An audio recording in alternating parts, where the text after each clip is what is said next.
Hey everybody, welcome back to another episode of Between Sessions with Berries.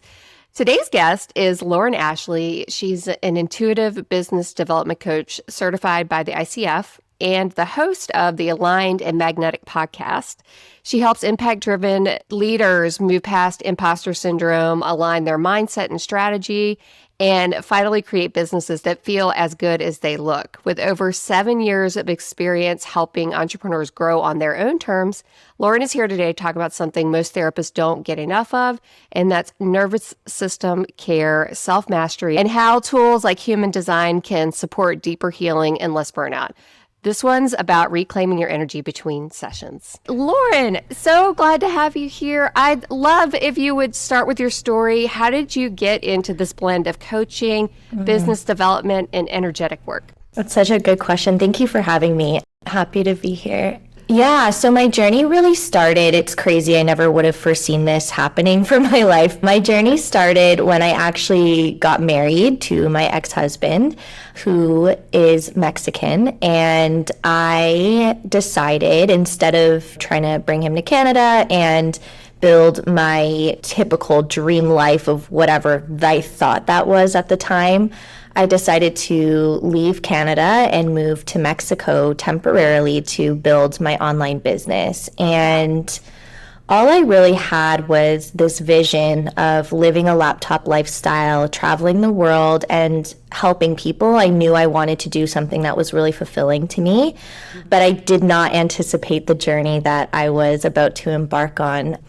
So once I moved to Mexico, that's when I really started learning, not just about coaching. That is when I started taking my coach training and everything, but I also have learned other tools like Reiki and hypnotherapy and NLP and all of these different modalities. I've also undergone so much of my own healing journey and learning about human design. And I'm in this stage of life right now where I'm really seeing all of the tools come together in a holistic way to support myself as well as my clients with this whole topic of self-mastery and how energy works, how energy flows through our beings, our bodies, our worlds. Yeah, that's kind of how it all came together. So it's been 7 years basically in the making, and I feel like I'm at this stage of my life where I'm like, oh, okay, this journey that I've been on is making sense. It's all coming together. I get it.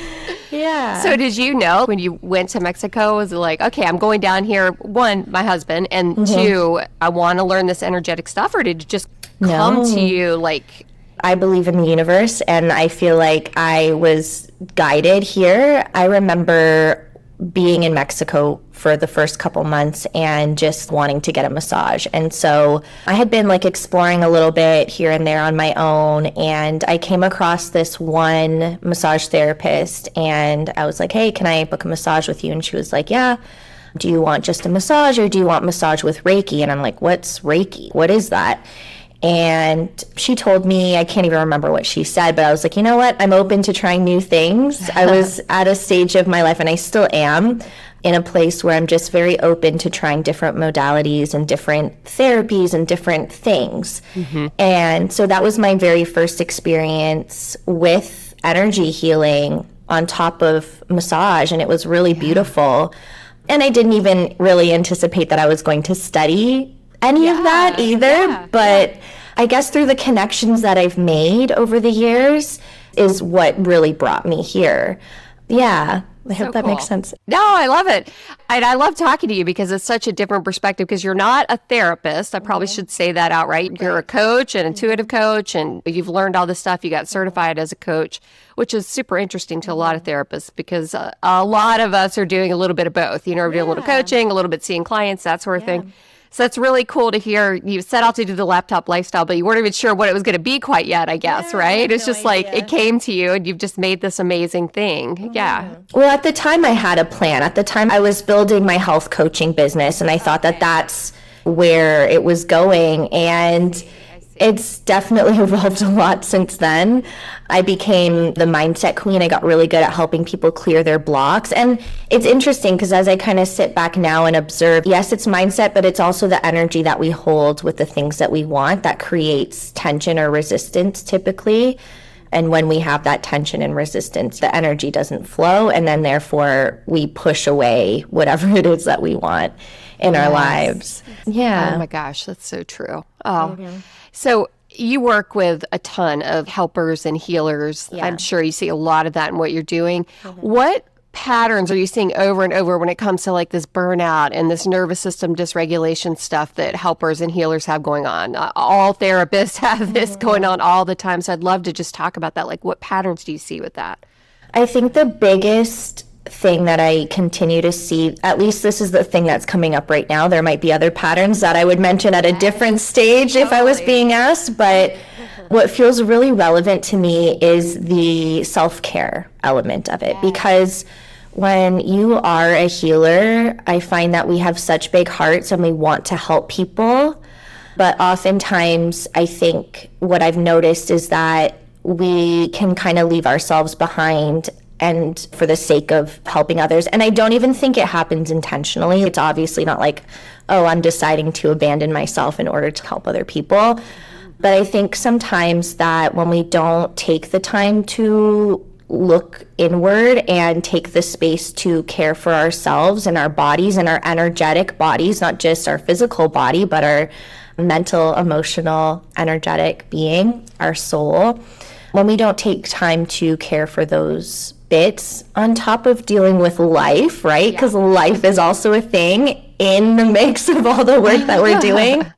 I see a lot of self-abandonment is what I would say. Yeah, absolutely. And it's hard because we want to help and we want to see change in others. We want to be the kind of the conduit for that change and transformation. It's so fulfilling. But at the same time, if we're not taking care of ourselves, then we can't show up in the best way for others. Our energy, our work is not as potent. And we're not happy. So yeah. Oh, and it's so easy to get caught up in it. I'm caretaking an elderly parent right now. It's like nonstop, like you're dealing with a toddler or something. It's just constant. It's hard. It's hard to like find the time even to stop and take care of yourself. And then as therapists with clients, especially right now with the state of the world, it's like just constant. And you just give. Yeah. Yeah. I actually teach this analogy in our coach training program. And you may have heard it before, but the cup analogy, when you're pouring from an empty cup, it's hard to continue to pour. Your cup is just empty, right? Versus if you fill your cup and it overflows, giving from that place is so much easier because it's not giving from your reserves, it's giving from an overflow. And I kind of almost see it as the universe working through you, if that makes sense. I love that. Absolutely. Especially if you're filling it up with just your authentic goodies, the stuff that really fills your soul up, right? Yeah, absolutely. Oh, I love that. So as therapists, we're like on all day, we're holding space for all these really heavy things. From your perspective, because your perspective is a little different than like a therapist training on this, what is happening to the nervous system during that ongoing emotional labor that we're doing day in and day out, especially then if we're not refilling the cup, so to speak? What is happening to the nervous system from your energetic perspective? Yeah, what I have experienced and what I have seen happen is from the energetic lens is when we are doing so much emotional work, emotions are energy too, right? And if we're not taking the time to clear our vessel, our energy vessel, clear the emotions, and also detach, because it's not our responsibility to take on the burden of our clients or even of our loved ones. We can't own other people's experience. We can't own their emotions. It's not our responsibility. Everyone is responsible for their own experience. And while, yes, we do dance, like we affect one another, I affect you, you affect me, and what I say to you can trigger me or you or what, you know what I mean? Things happen and life happens, and we're all kind of here playing different roles, I feel, for one another. And also in that, when we don't have that separation between ourselves and the others in our lives, what can happen is the level of stress and, I don't want to say negative emotions, but the emotional heaviness builds. And I feel that our soul, our energy becomes so much dimmer. We're not in our light bodies. We become heavy, like weighed down by that burden. And it's a lot. It's a lot to manage. And that's when we start to notice things that normally wouldn't piss us off. Oh my gosh. We get upset with our partner. All of a sudden, we don't like who they are anymore. We try to control our environment. We kind of become a different version of ourselves. At least that's been my experience, is like we become maybe not the negative version, but the version of ourselves that maybe isn't the one that we would prefer to be, if that makes sense. It totally makes sense. Yeah. Yeah, I can relate. Yeah. It's like, oh my God, why did I just bite your head off? I don't know. Why did I flip out? Why do I care about the dishes being done exactly my way? You know? Totally. We try to control. Yeah. Totally. So why do you think so many like helpers and healers, in our case therapists, resist that slowing down and prioritizing their own energy? What do you think that block is? Why do we do that to ourselves? Because it's so obvious. What we're talking about is like, duh. Yeah. Yes, of course we're going to feel that way. We're going to take it out on loved ones and all this stuff. But why don't we take care of ourselves? We give that advice all day long. Why don't we do it? What do you think? There's a lot of different perspectives that I have on this. One of them being our ego. And the Eastern philosophy of ego, not the Western idea of like, oh, I have a big ego. But like, I find that our ego likes to keep us in patterns that feel safe and familiar. And there's theories on like homeostasis and keeping the body and the mind in the same patterns. It's hard to break patterns. And one reason behind this, I think, is we don't necessarily get taught how to self-care, how to take care of ourselves. Like, I grew up as the eldest in my family, and my mom was a single mom. I was her right hand. Right. I basically was trained, not on purpose, she didn't do this on purpose, but I was trained in a way to abandon my own needs to be there to support my mom and my siblings. And I was never taught to take time for myself, other than like if I was in a bad mood, it was go to your room. But like, go to my room and do what, you know? So we don't really get taught how to take care of ourselves. We don't get taught these tools, and I wish we did. So there's a couple different things. It's definitely our upbringing, and it's also that we resist changes, and our mind often wants to grip onto something that is familiar and safe because it feels safe and secure that way, right? And so when we are in a state of fight or flight or stress, it can be really difficult to do the things that we know we need to do for ourselves. I just came out of a period where for like 3 years I was like, Lauren, you just need to freaking get on your yoga mat. Just get on your freaking yoga mat.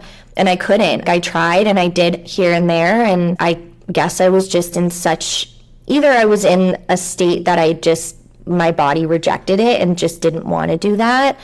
Or the other perspective I have is that I kind of had to go through that because I wouldn't be here now talking about self-mastery if I hadn't gone through that experience. So I think it's a mix of things. Yeah. Hopefully that's not too convoluted of an answer. No, I totally agree with it. And I mean, I feel like we have comfortable patterns, you know, that we just, even in times of stress, you just cling to like patterns that you just are comfortable with, even though they're maladaptive, really, you know? Well, it takes energy. So if you think about it, it takes energy to make changes. And if we don't have energy to give ourselves, then it can be really difficult to prioritize our needs. So let's talk about something really cool that you do. And you know, I love this, human design. You and I have talked about it before on my other podcast, and using it as a tool that helps therapists reconnect to their own way of working. Can you share a little bit about your understanding of human design and how it's helped some of your clients shift their relationship with burnout once they understand what human design is and how it connects to all of that? I'd love to talk about that. Yeah, so human design is a tool that I absolutely am in love with. I basically analyze people now through their human design charts. But it has brought so much clarity and understanding for me, specifically in the areas of where do I try to be something that I'm not? Where do I try to keep up with others in ways that I'm not meant to? Where do I put extra pressure on myself when I don't need to? Where do I try to compete with other people when that's not what I'm here for? And so human design combines astrology, the I Ching, the Kabbalah, and the chakra system into a graph. It gives you a body graph, and you can see in this body graph, there are 9 different centers which are related to the chakras. It's like the chakras, but a little bit expanded. I find human design talks about the centers a little bit differently than what the way that the chakras are. But basically what it shows us is a map of where do we have consistent energy, what makes up who we are, basically, and also where are we prone to pain and challenge, because where our pain and challenge is also where our greatest lessons lie and the greatest gifts. That's where we are meant to be conditioned. It's where we're actually meant to be not who we are so that we can come back to who we are, if that makes sense, and learn how to allow the energy to flow through those centers rather than take it on. So I'll give 2 examples. There's about 68% of the population that is a generator type. And the generator type, it's either a generator or a manifesting generator, but the generator type has a defined sacral center.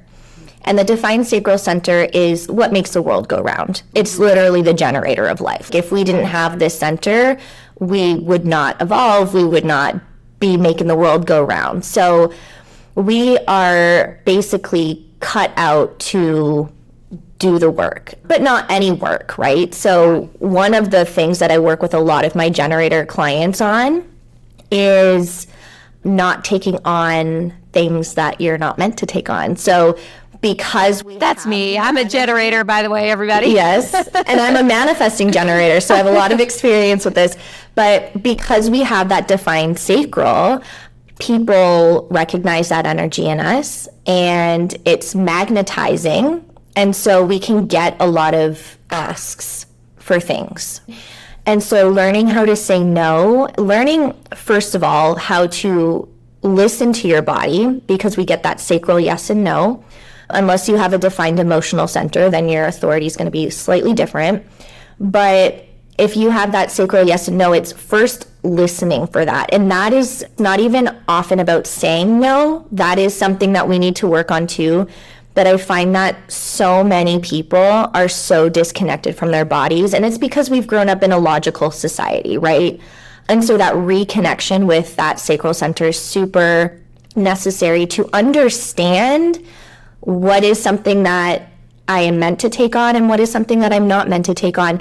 And it's not something that can be logically explained. Like a lot of people get tripped up in the, oh, my gut said this, but, and it's no buts, no shoulds, no guilt. And so there's a lot to sift through here because of conditioning, because of the society we've grown up in and the people we grew up around and all of that jazz.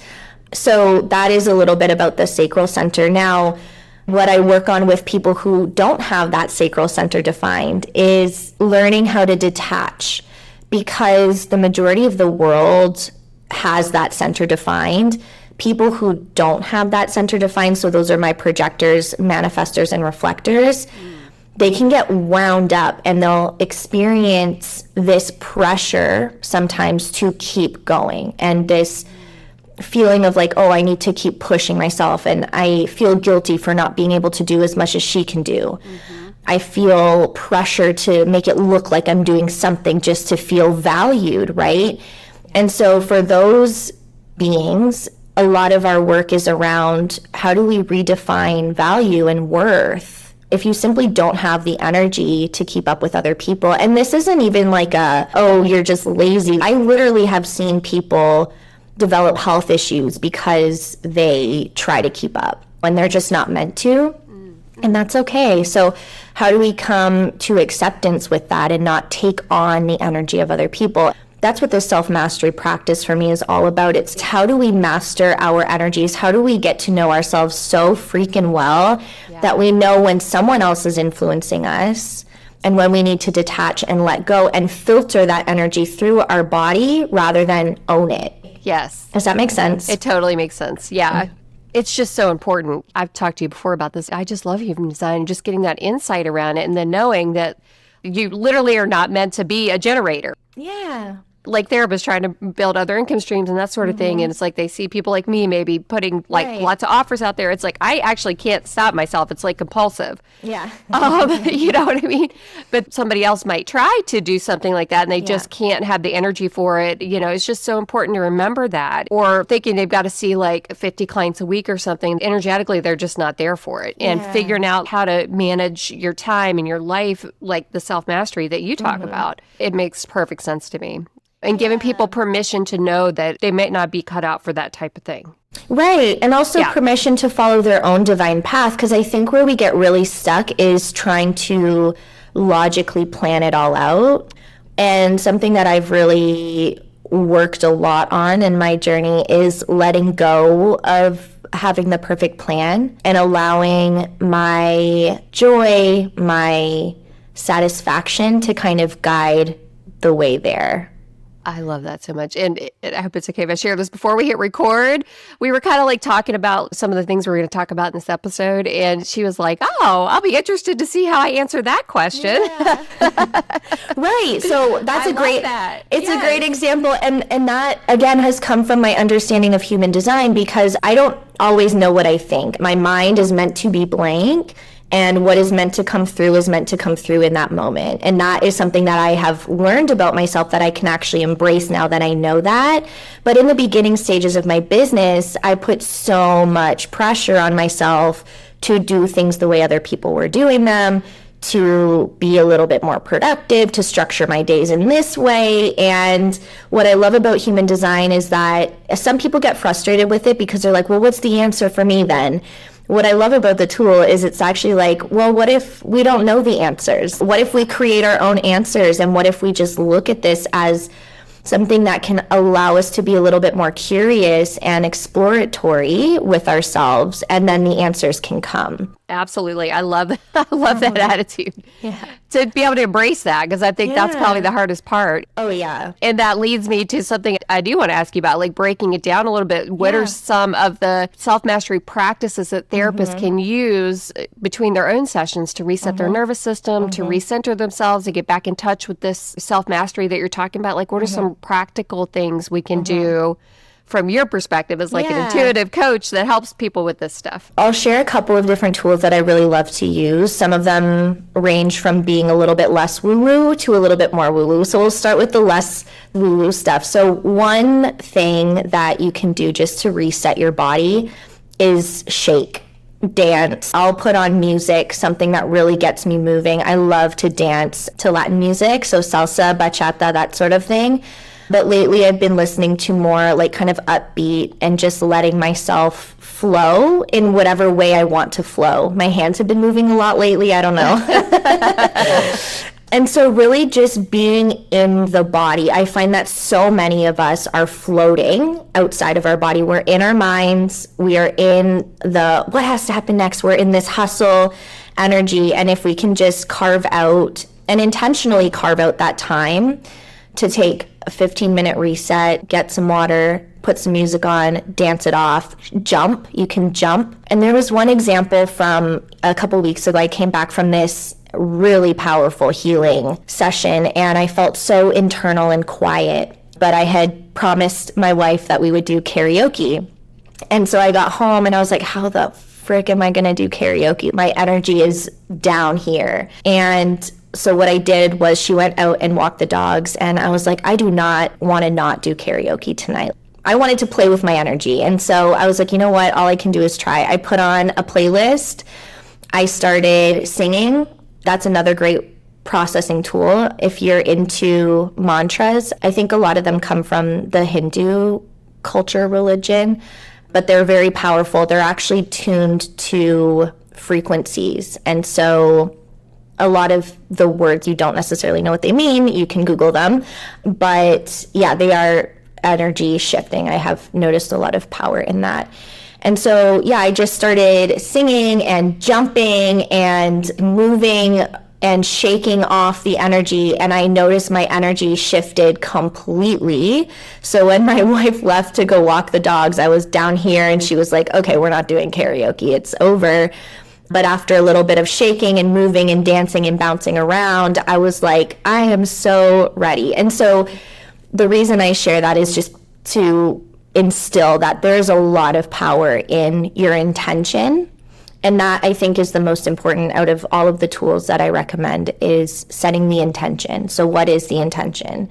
Because nothing works without intention.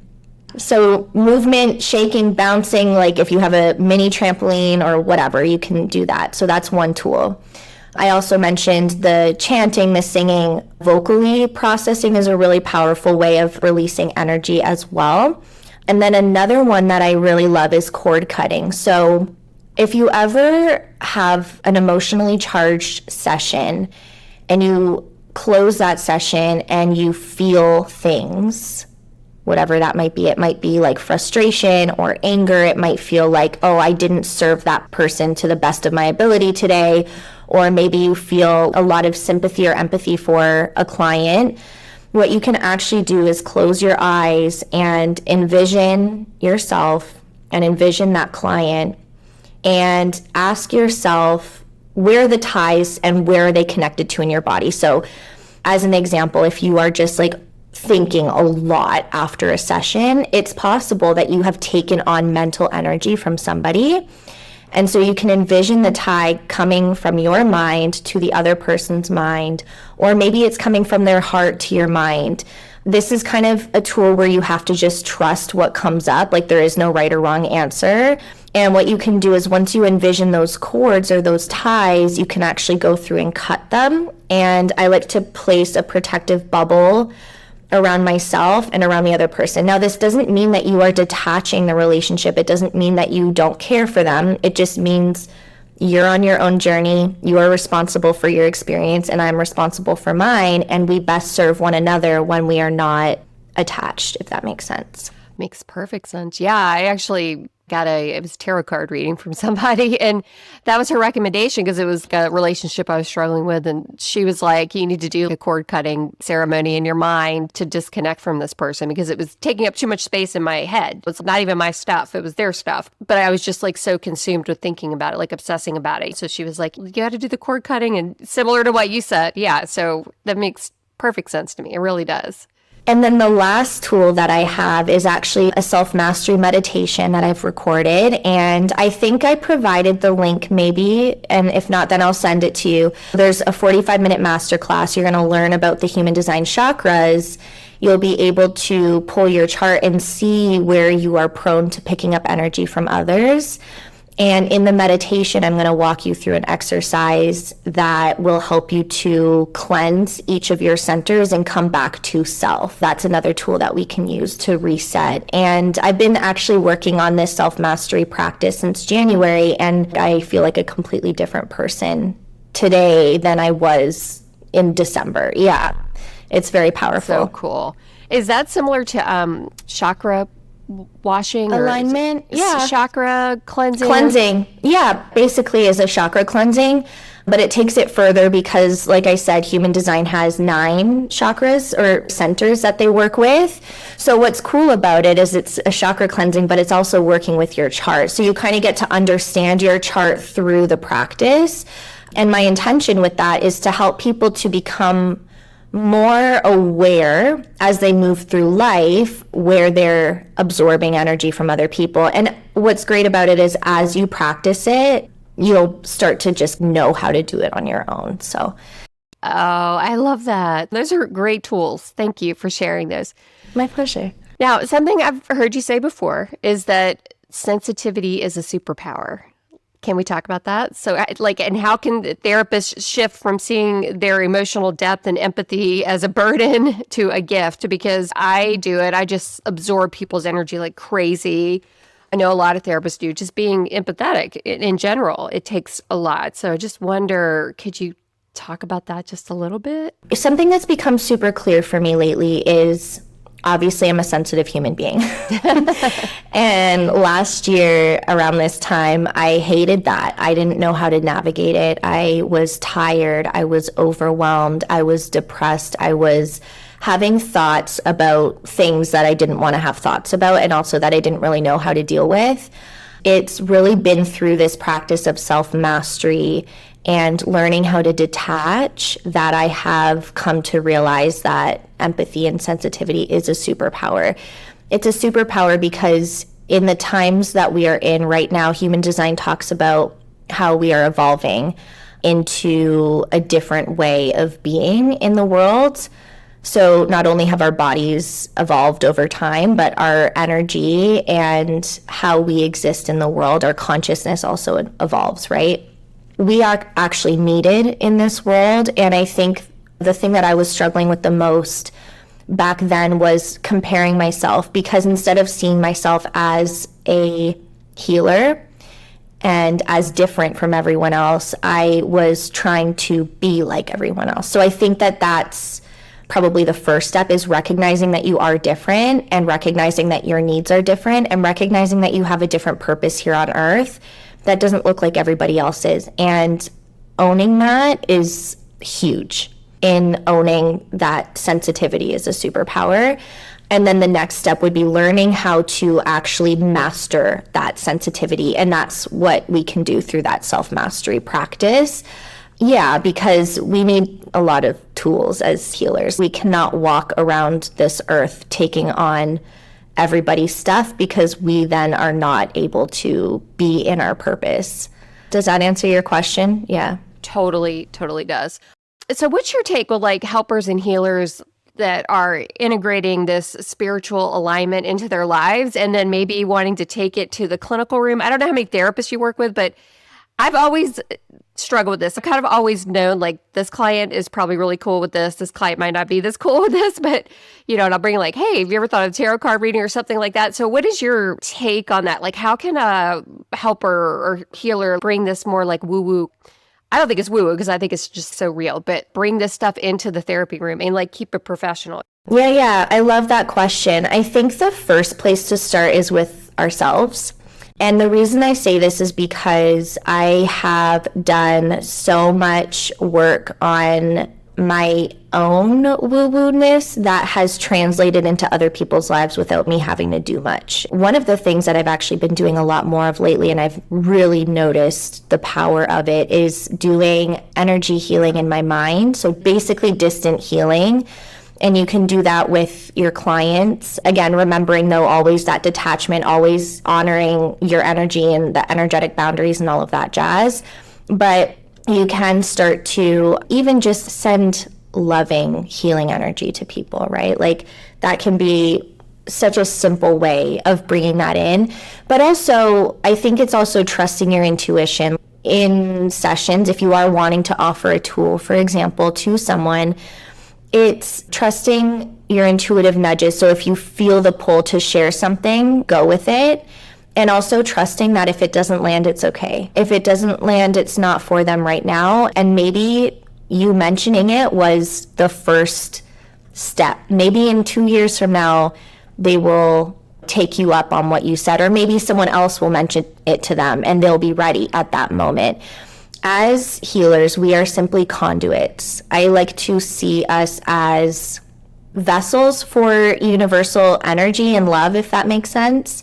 So if something doesn't land, it's not personal, and the only thing we can do is follow what we feel called to do and hope that that serves the best intention. I love that. I feel like the best sessions are the ones that I walk out of and I'm like, what the hell did I even say? Like I'm just totally channeling somebody else or something else, some other energy, Yeah, I love that. Okay, so before we wrap up, we just love to do these little sort of lightning round questions and just ask, what is a nervous system support tool that you use daily? I think you kind of alluded to that a little bit, but what's something you do every day?